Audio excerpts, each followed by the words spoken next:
Всем привет! Сегодня мы отправимся под землю с экскурсоводом клуба Владивостокских диггеров в бывший сверхсекретный объект, комплекс подземных убежищ Крайкома и управления НКВД.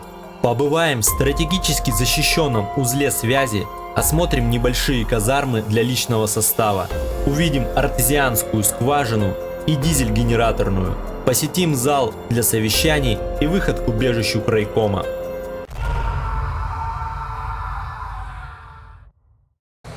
Начиналось все это у нас в конце 30-х годов. В то время была очень сложная геополитическая обстановка на Тихом океане.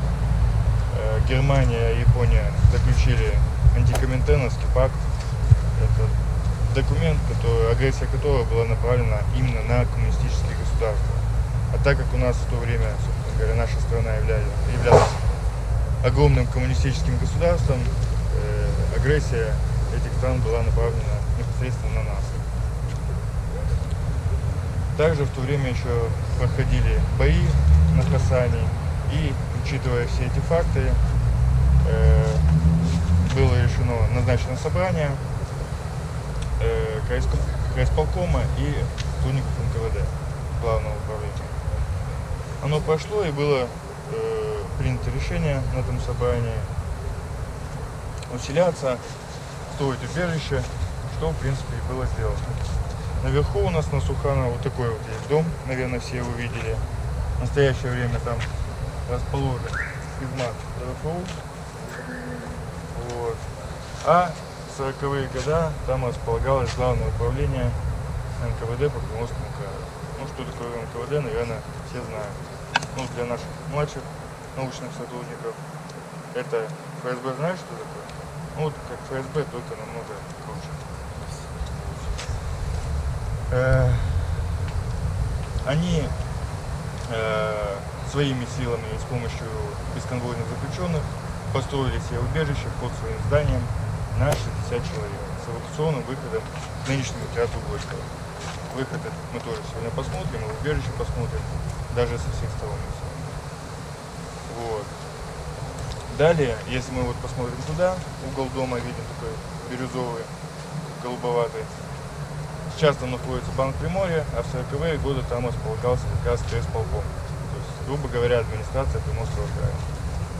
Они тоже выполнили решение заседания, и с помощью тех же сотрудников НКВД, отдела НКВД и бесконвойных заключенных было построено убежище под зданием на 150 человек с эвакуационным выходом к морю, то есть к штабу флота, конечно. Эти два убежища были построены в 1939-40-х годах, и далее с 40 по 49 год эти два убежища были соединены большим подземным комплексом, который мы с вами сегодня посетим. Комплекс занимает примерно около 3000 квадратных метров. Достаточно масштабное здание, вы это оцените. Также комплекс был рассчитан на то, чтобы как убежище использоваться, и в нем могло спрятаться 2500 человек во всем. Ну, об этом история умалчивает, списков мы не нашли, кто именно там прятался. Но так как это... Ну, то есть не сотрудники. Ну, как бы и сотрудников тоже. Сотрудники и их семьи. Сотрудники крайисполкома, сотрудники НКВД, семьи, а остальные люди, ну, видно, кто успел, возможно, приближенные какие-то. Ну, также чиновники там, ну, высшие чиновники, в принципе. Бункер был автономным и на своих запасах мог продержаться 7 дней. То есть полностью с этими 2500 человек. Ну что, пойдемте дальше. Мы с вами подошли вот к такому порталу большому. В свое время первоначально это был эвакуационный выход убежища НКВД. На тот период времени он был чуть-чуть поменьше, не такой усиленный. И далее, когда уже эти убежища соединили большим подземным комплексом, его тоже усилили, коридоры внутри расширили. Вот. Когда строился этот подземный комплекс, никто ничего не знал. То есть объект был совсекретным, и жителям ближайших домов, а здесь, где мы сейчас видим театр Горького, сквер, располагались вот такие одноэтажные, двухэтажные дома. Вот наш портал, видно, да? И вот, собственно говоря, здесь уже театр Горького далее построят, и ниже много сквер, в котором мы с вами встретились. И людям была создана легенда, что строится небольшое убежище для них. Но на тот период времени, когда НКВД говорит, что строится для вас, никто лишнего вопроса не задавал. Строится и строится. Потому что никто более тесно общаться с сотрудниками НКВД не желал. При всем как бы их положительных чертах. Вот. Не, ну как бы они все-таки хоть и расстреливали, ну, шпионы же попадались там в конце концов. Вот. И даже когда строился комплекс, грунт из комплекса вывозился ночью, стояло оцепление из сотрудников НКВД, переодетых в штатское. И вывозили ночью, чтобы по массе вывозимого грунта нельзя было определить объем стройки внутри сопки. То есть все было секретно. Вплоть до того, что выгоняли даже всех китайцев, потому что на тот период времени не могли отличить японцев и китайцев, а японцы были наши, собственно говоря, враги. И чтобы японский шпион не затесался в рабочих из Китая, выгоняли всех. Ну, теперь вниз. Так вот, еще раз повторюсь, находится наш объект в этой сопке. Так как объект был достаточно большой, в свое время там было электричество, резервное электричество, то есть стояли дизель-генераторы, вентиляция, холодная и горячая вода, отопление, то есть достаточно комфортный объект был, но, соответственно, и потреблял он немало ресурсов. И уже после холодной войны, когда сотрудники крайкома НКВД оттуда ушли, чтобы за ним кто-то ухаживал, обслуживал, объект передавался от структуры в структуру. То есть он уже, гриф секретности с него был снят, и он передавался из структуры в структуру. Последний, кто оттуда уходил, было управление МЧС по Приморскому краю. Кто там нес службу, и в конце концов последний, кто его покинул. У сотрудников МЧС там находился региональный центр оповещения. То есть что это такое? Если бы у нас в Владивостоке наступила какая-то опасность, я не знаю, извержение вулкана, там, бомба, метеорит, там, наводнение, что угодно. Это те люди, которые могли на себя замкнуть громкоговорящую связь. Наверное, все замечали, у нас в районных центрах громкоговорители работают. Музычка играет, вот даже в центре, по центру идем, музычка играет. Вот, то есть громкоговорящую связь могли на себя замкнуть, телевидение и радиосвязь. И по этим средствам связи оповестить жителей Владивостока о наступившей опасности. Вот. Функционировал наш объект до 30 сентября 1999 года и был покинут. Как я уже сказал, входили последние управления МЧС. Вот. Почему же он у нас был покинут? Сверху у нас начали строить коттеджи в 90-х годах. И в ходе стройки очень сильно повредили гидрозащиту объекта. Все те ручейки и грунтовые воды, которые там протекали, в ходе стройки поменяли свои русла. Мы с вами знаем, что вода на и камень точит, и объект начал подтекать. Также в связи с тем экономией, наверное, все помнят, как в 90-е годы выключали и свет, и воду, все отключали, на всем экономили. Собственно говоря, так как объект был уже не под администрацией, на объекте тоже начали экономить. То есть и отопление там уже так часто не включалось, и вентиляция, собственно говоря, отключалась. А эти два фактора, вентиляция и отопление, они поддерживали в объекте всегда, чтобы было сухо и тепло. И в соответствии с этими факторами, то есть стройка, экономия, объект начал отсыревать, протекать, и нести службу там стало невозможно. Он был закрыт. Потом туда каким-то образом попали мародеры, пограбили очень хорошо, порезали там железо все. Соответственно, вентиляцию почти всю срезали, потому что вентиляция шла по всему объекту. Сейчас вы зайдете и вентиляции почти не увидите. То есть и вентиляцию порезали, и провода порезали, короче, все, что могли. Так сказать, пограбили очень сильно и пожгли. Сейчас вот мы там, объект закрыт, все двери вообще у объекта, у нашего, 9 входов-выходов. Мы с вами сейчас видели только один, и он был единственный видимый. То есть все остальные были замаскированы под какие-либо объекты недвижимости. То есть сотрудник заходил сначала в дом, а потом уже заходил в объект. Вот. Ну что, пойдемте дальше. Кстати, вот сейчас, где мы стоим на площадочке, я не просто так сюда вас завел. Под нами проходит туннель от объекта в сторону райкома на глубине 20 метров, который соединяет наш объект. Это был второй технический вход, один из 9. Вот. И у вас возникает законный вопрос, то, что я сказал, что все они были замаскированы. Если мы посмотрим на это здание, увидим, как оно как будто обрезано, да? Вот. То есть в свое время оно было до конца шло, до конца портала, полностью закрывало вход. И уже далее, когда у нас началась холодная война и была опасность нападения с помощью ядерного оружия, соответственно, здание разобрали и усилили этот портал бетоном от радиации. Вот.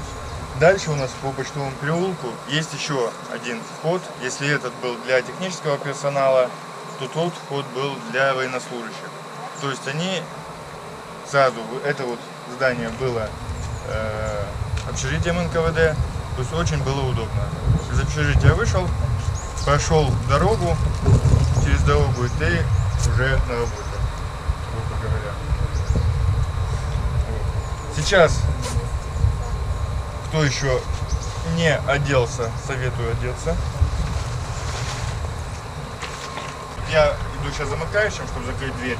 Дверь буду закрывать изнутри, не волнуйтесь. И вас как догоню. Все, прошу.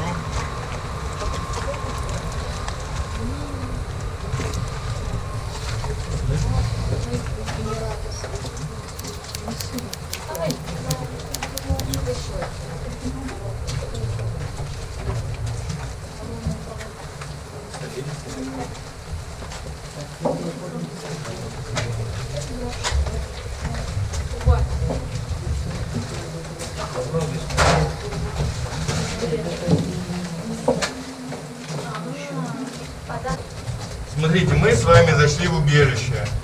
Но заметьте, как мы зашли. Мы зашли не прямо, как в любой объект привыкли заходить, в любое здание, а вот такими поворотами. Для чего так сделано? Если бы у нас упала бомба, а вы это от меня будете слышать, эту фразу всю экскурсию, она все будет падать. Так вот, если бы она упала и ударная волна бы пошла, вот эти бы повороты ударную волну бы погасили. Все убежища делаются так, чтобы ударная волна либо гасилась, либо проходила мимо путем сквозняков входов. Также по поводу вентиляции. Вентиляция в нашем объекте тоже один из уникальных таких фактов об объекте. Продублирована шестикратно. Вот. 4 оголовка у нас выходят из фильтра вентиляционных камер отсюда наверх. Вот такие вот оголовочки. Всем видно? Вот. И 2 оголовка, вот такие, находятся в начале коридоров. Здесь один и возле выхода в театр Горького второй такой вот. Опять же, для чего так сделано? Если бы у нас упала бомба наверх, на нашу гору, и поломала бы наши оголовки вентиляции, засыпала, здесь бы все герметичные двери закрылись. Там, где мы с вами заходили, дверь бы открылась. И забор воздуха мог бы производиться из начала коридора. То есть продублированная такая функция. Также, если вы посмотрите направо, увидите вот такие вот трубы выходящие. Они идут от самого входа и идут они в дизель-генератор. Толстая труба — это выхлопные газы от дизелей выходили. Тоненькая труба — это подвод топлива. То есть там стоят резервуары. Помните, я говорил, что объект был автономным. И вот подъезжала машина с улицы, втыкала шланг и заполняла эти резервуары топливом через эти трубы. А нижняя труба, это у нас водичка была. Пойдемте дальше. Наверху сразу, заранее говорю, это не лестница на потолке, это кабель-каналы. Будете смеяться, но вот задают и такие вопросы, почему у вас лестница на потолке. Также пол был сделан вот такими секциями. Это мы полы сейчас меняем, потому что они гниют, видите, начинают продавливаться. Вот. Там под секциями идет у нас под полом коммуникации. Если где-то авария произошла, секцию в нужном месте подняли, аварию устранили, секцию поставили назад. Все очень удобно. Здесь у нас вход в туннель, который идет у нас к зданию, к убежищу Крайкома. Но сейчас мы туда по техническим причинам не можем сходить, потому что там сейчас вот так вот. Поэтому без ласт не пускаю. Вот. У вас ни у кого ласт нет с собой? Значит, не пойдем. Это вода Вот. грунтовая, да? Да, это вода, почему имеет такой цвет, потому что глина и ржавчина, все это смешалось, и вот такой вот. Почему так случилось?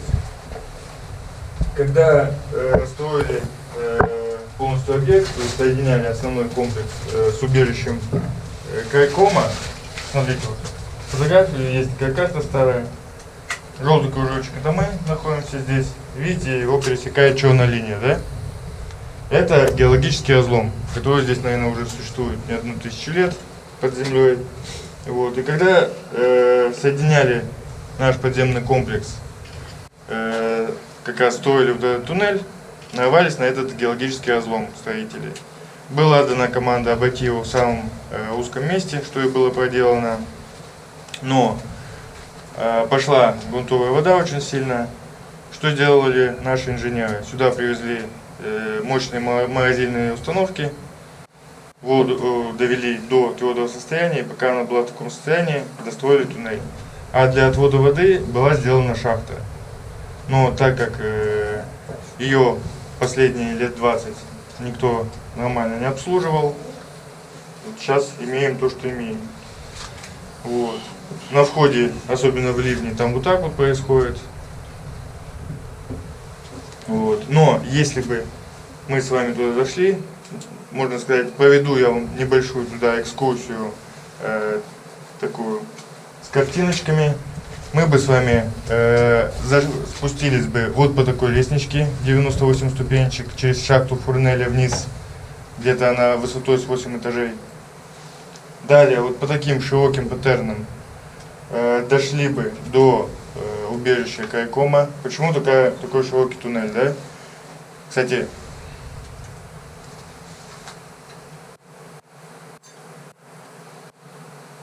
слышно, да?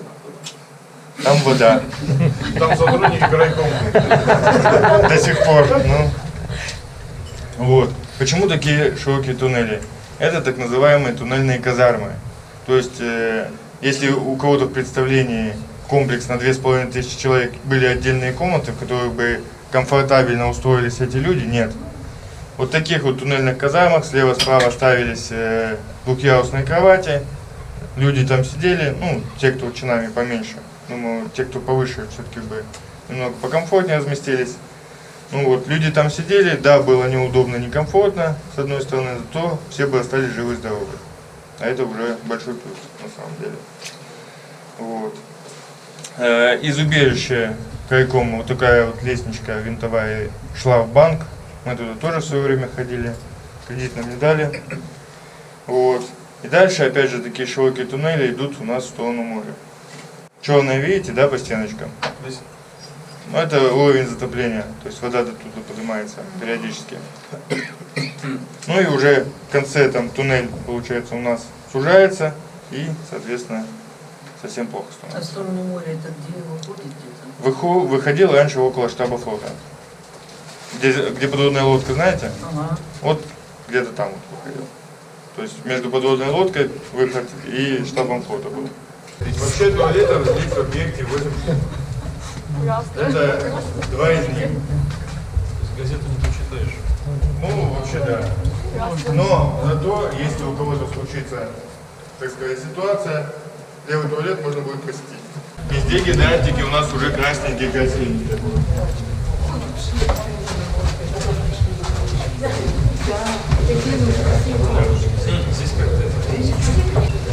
Мы с вами дошли до моего любимого места, такой вот перекресток.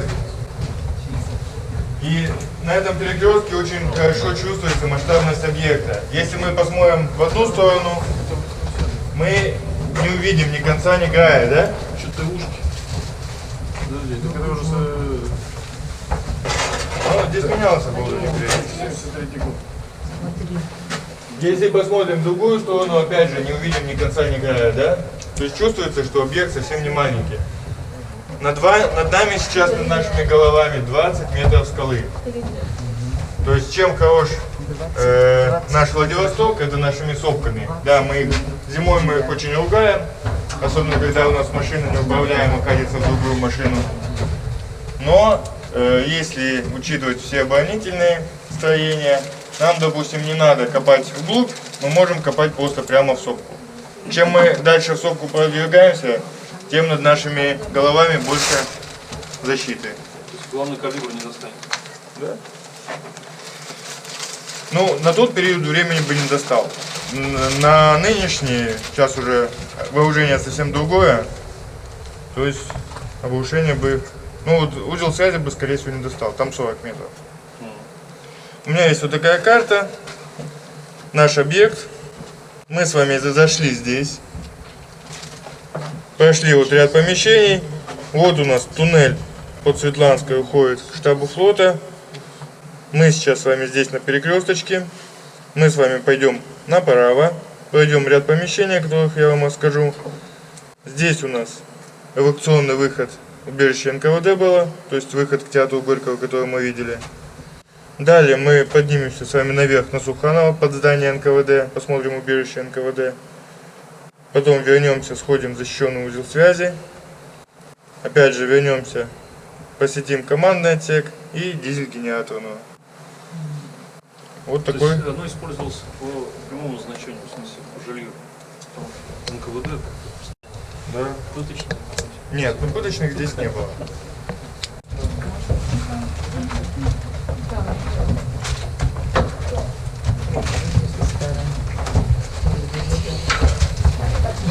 Мы с вами зашли в такие широкие туннели, да? Как я вам говорил, такие туннели использовались как туннельные казармы. То есть слева-справа ставились кровати двухъярусные, и люди могли переждать опасность при необходимости. Сверху вот здесь везде шла вентиляция, которую у нас благополучно спилили. Также обратите внимание, что мы сейчас поднимаемся, меняется уровень. Это сделано для того, чтобы кроме искусственной вентиляции, у нас с вами здесь была и естественная вентиляция. То есть воздух циркулирует, и мы сейчас с вами не чувствуем затхлости, чувствуем такой более-менее свежий воздух, правильно? Здесь у нас справа представлена небольшая фотогалерея благоустройства объекта. И когда я рассказываю, что мы объект щетками некоторые комнаты вымывали в Ферри, я говорю чистую правду.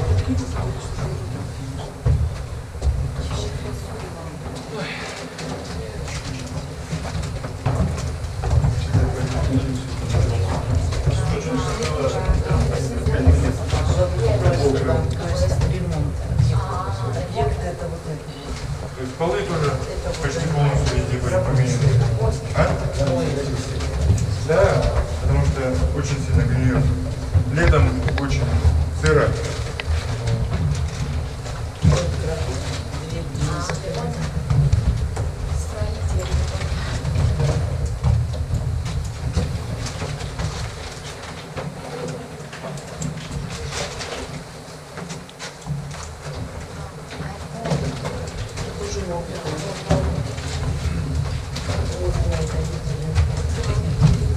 Также у нас здесь представлена небольшая фотогалерея туннеля города Владивостока. Владивостоке более 700 подземных объектов. Из них 122 объекта принадлежат Владивостокской крепости.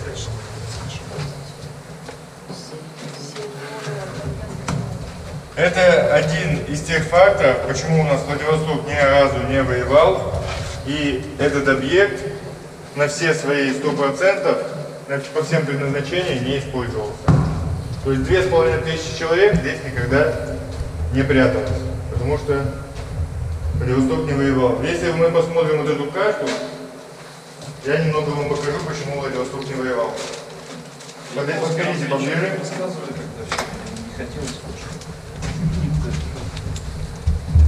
Смотрите, это у нас полуостров Муравьево-Амурского, на котором у нас Владивосток находится.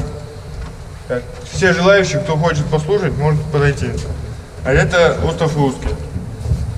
Большие точки жирные, это у нас форты на материковой части и на русском тоже форты. Это у нас южный и северный отдел обороны Владивостока. Вот эти все маленькие точки, видите, сколько их, да? Это у нас все батареи различного рода укрепления. Смотрите, у нас Владивосток вот в таком вот, полностью со всех сторон был обезопасен. То есть ни с какой стороны на нас напасть не могли. Вот поэтому Владивосток, собственно говоря, и не воевал. По периметру 100 километров. Вот. В свое время царь потратил на все это дело более 100 миллионов золотых рублей. Не, ну не своего кармана, но где вы... Государство потратило. Ну, Его руководство. тогда царь это было государство. Тогда чуть-чуть по-другому было. Можно сказать, из своего кармана все-таки вынесли. Более 100 миллионов рублей золотых. Это более 20 тонн слитков золота. То есть, наш золотой мост это так, нищеборская построечка. По сравнению.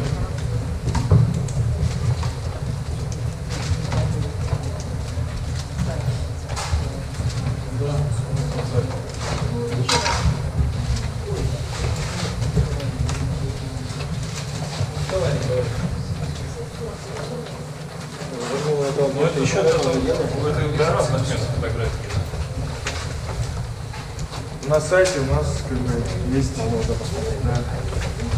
Слева и справа у нас находятся небольшие склады. Можете зайти посмотреть экспонаты.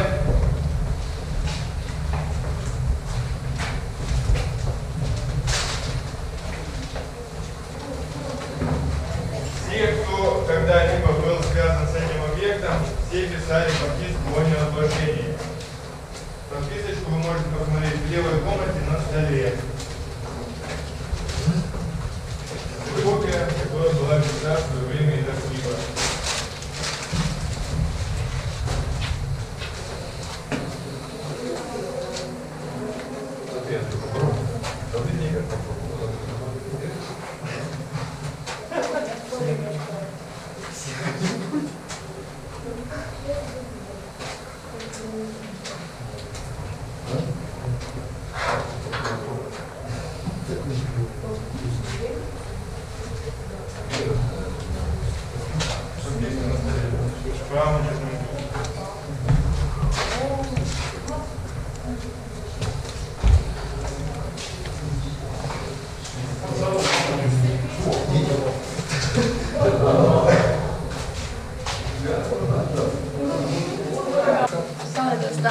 Это шкаф, в которых прятались. Не надо висеть на стене.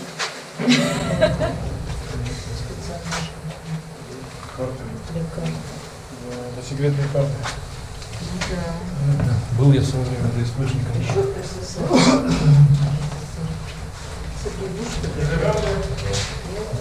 Там Ленин, Сталин, вот русская водка, советская время.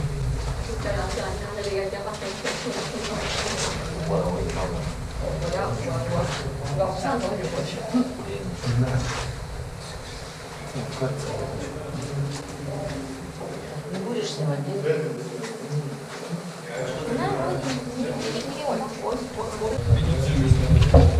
Это была небольшая столовая для личного состава. Личного состава здесь было немного, и места всем хватало. Ходили по графику, и что не смотрели, что она маленькая, всем хватало.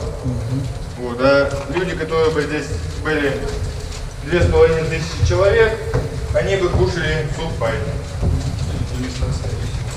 Слева и справа мы видим вот такие одинаковые помещения. Это были казармы. Каждая казарма рассчитана на 10 человек. Таких казарм здесь 5 штук.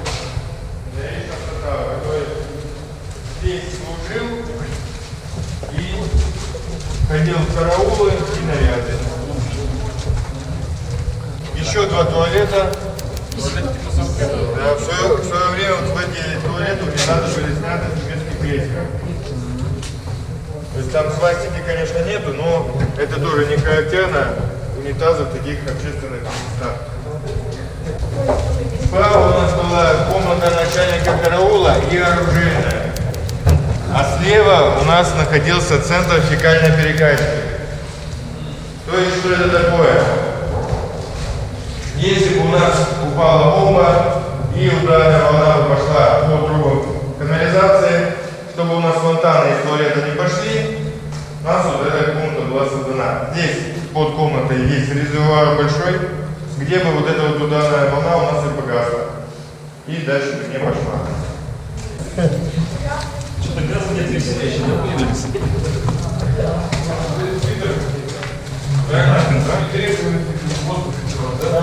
Это была фильтрационная камера. Стояли вот такие фильтры, фильтр-поглотитель. Каждый фильтр на 300 кубических метров был рассчитан.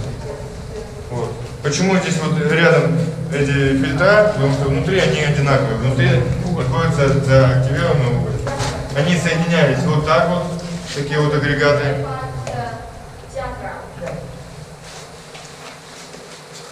Здесь на пьедестале стояли агрегаты с электромоторами, насосы, которые закачивали воздух.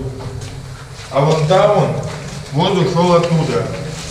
Там в дальней камере, она там лужа, смотрите аккуратно. Там, получается, у нас идет труба, голову, которую разходит вверх. Ну что там, камера дальше? Ох, и наверх идет. Тупик. Воздух у нас оттуда закачивался, проходил вот через это сито. Видите там, да? Сито у нас воздух очищало от больших фракций, то есть от грязи, который был затянут, от пыли, так сказать. Далее проходило в следующую маленькую комнату. Там стояли холодильные установки небольшие, которые из воздуха убирали всю влагу. После чего воздух фильтровался, немного подогревался, и на выходе мы имели теплый, сухой воздух, с которым было приятно дышать, а также он помогал отоплению справляться с сыростью в помещениях. То есть в помещениях всегда было тепло и сухо. Да. Далекоповский. Да.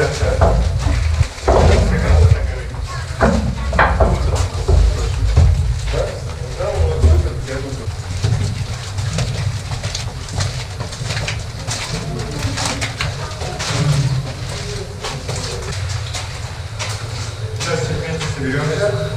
Я вам небольшую справочку историческую расскажу.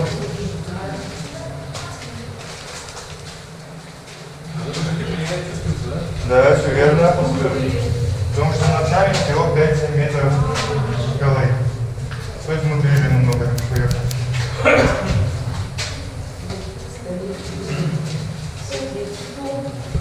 Так вот, напомню, что объект строился силами НКВД, стройхозотдела НКВД и бесконвойными заключенными.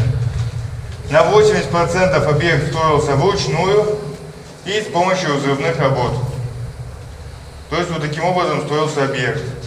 И когда непосредственно строили это убежище, проводить взрывные работы не получилось, так как над нами здание НКВД и поэтому заглубились всего на 5-7 метров. Но, чтобы усилить наше убежище, сделали вот такой вот стальной каркас. Таким образом делают в шахтах. То есть сверху у нас еще кладутся деревянные широкие толстые доски, которые бы играли роль подушки. Если бы у нас вдруг свод начал обрушиваться от чего-то, там от взрыва, то вот эти вот доски, они бы пружинили и не дали бы на голову нам все это дело обрушиться. Вот. Лестничка у нас выходила в 28-й кабинет в здании НКВД. Сейчас там тупик, но после того, как я расскажу, все желающие могут туда подняться. Не знаю зачем, но все поднимаются почти. Вот. Да, ну, единственное, сегодня суббота, студентов нету. Строился, опять же, объект стройхозотделом НКВД. На тот период времени руководил отделом инженер-капитан по фамилии Франк. А его правой рукой и человеком, который все это спроектировал и придумал, был техник-лейтенант по фамилии Борисов. Вот его фотография. Этот человек все это придумал. Весь объект? Да. То есть он главный инженер был. Ну, теперь есть время. Все желающие могут подняться наверх. Посмотреть. Там, кстати, единственное место, где берет связь.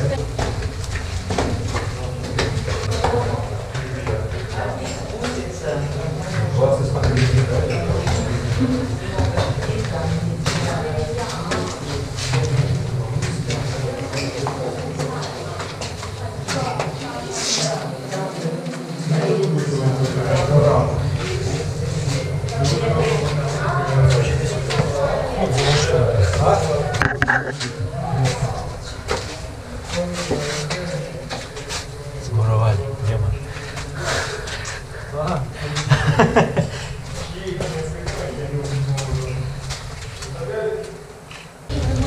Объект являлся убежищем на 2500 человек. И, как я уже говорил, автономно на своих ресурсах мог продержаться 7 дней. В нашем объекте находился резервный узел связи города Владивостока в 40-е годы. Объект был достаточно длинный, и все службы были сосредоточены не в одном месте, а по всему объекту. Опять же, для чего так сделано? Если бы у нас вдруг прошла удачная бомбардировка, либо захват объекта, можно было обрушить часть объекта, часть коридора и дальше нести службу.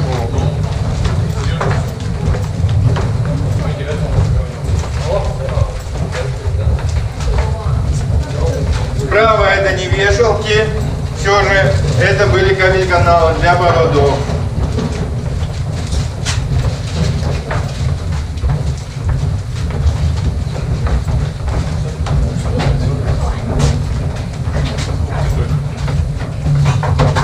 Аккуратно.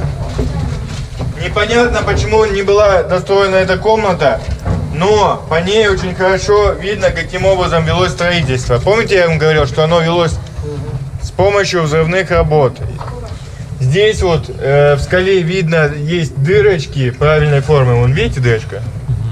Вот их здесь много. Заряд. Да, в дырочку такую закладывается заряд и взрывается. С помощью нее часть скалы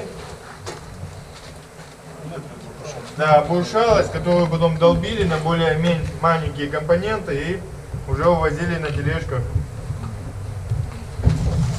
к главному входу, где их ждали в повозке с лошадьми. А в 40-е годы после войны уже выделили 3 автомобиля ГАЗ. Здесь у нас находился узел связи. С этой стороны у нас сидели телефонистки. Вот такое оборудование стояло. С той стороны у нас сидели телеграфисты. Также, если посмотреть на более такую раннюю фотографию, такая вот старая фотография есть. Вот центр города видно, да? Вот он у нас наша сопка. И мы видим как раз антенны, антенное поле сверху в нашем объекте. Далее, за линией ремонта, туннель у нас уходит, чуть-чуть дальше выходит на улице Убаревича. А, к дому уже не пойдет. Да, там очень сложно идти. Выходит вот в такую котельную. Эта котельная давала в свое время горячую воду и отопление этому объекту, а также маскировала выход. То есть находится на улице Убаревича за первым лицеем во дворах выход. Сейчас можете зайти в узел связи, посмотреть. Да. Еще живых, ну. Кабели экранирующие. Да, внутри провод, чтобы на провод не влияло электричество, таким вот железом душечку, чтобы не было помех.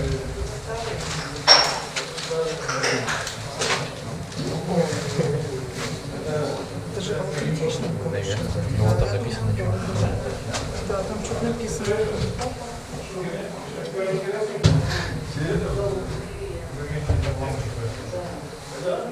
Слушай, ну ничего не поменялось. У нас тоже зеркало считать. Там тоже не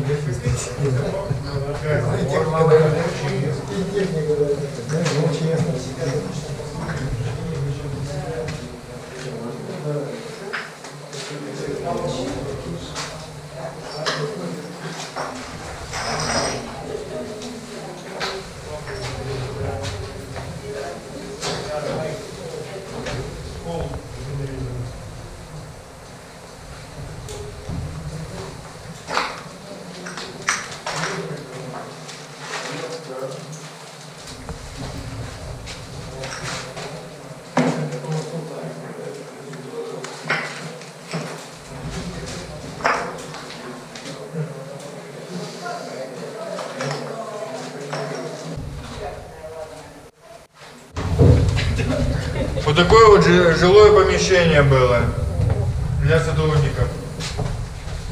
Двухэтажное.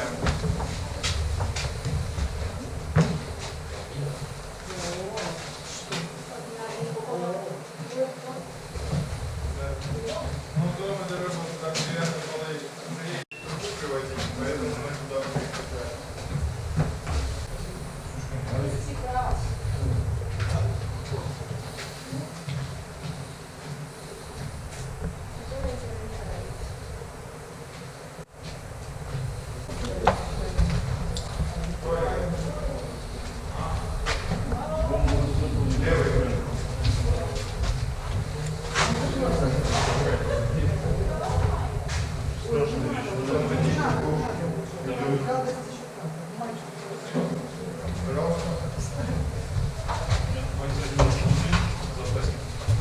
Они были тараном кидались против отравляющих веществ таран на основе фосфора, нейтрализует фосфор, крышу сносит на огонь.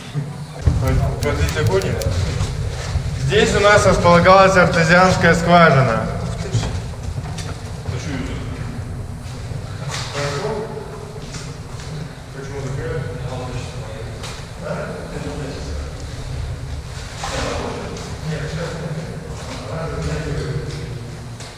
То есть располагалась артезианская скважина, насколько мы замеряли, не менее 47 метров. То есть на 47 метров мы опускали, дальше у нас не пошло. Вот. Сверху на крюке на веревке опускался погружной насос вниз. Резервуар вот эти вот, для пожаротушения большой резервуар, то есть там нагнеталось давление, чтобы потом в гидрантах водичка шла под давлением.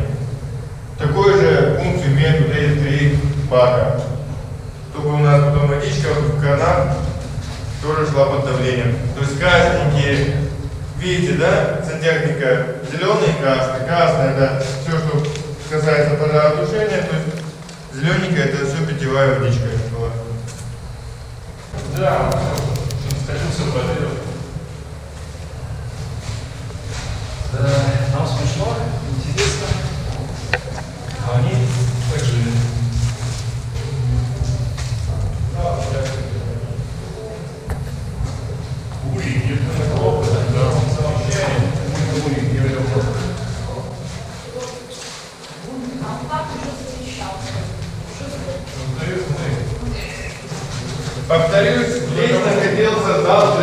Примечание. Если мы посмотрим вот на эту стену, да, увидим отпечаток квадратный вот такой. Здесь висела карта Приморского края. Причем, со слов людей, которые здесь несли службу в свое время, она была электронной.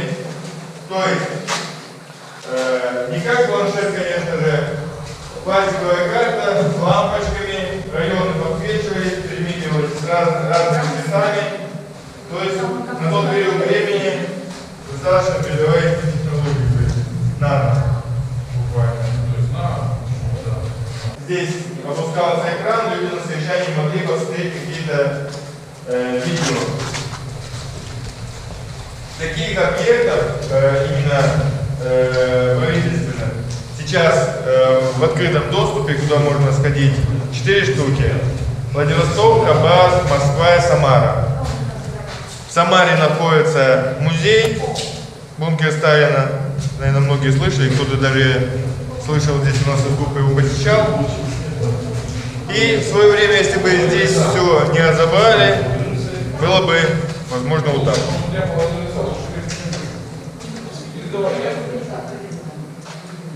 А стены в командном отсеке были бы вот такие.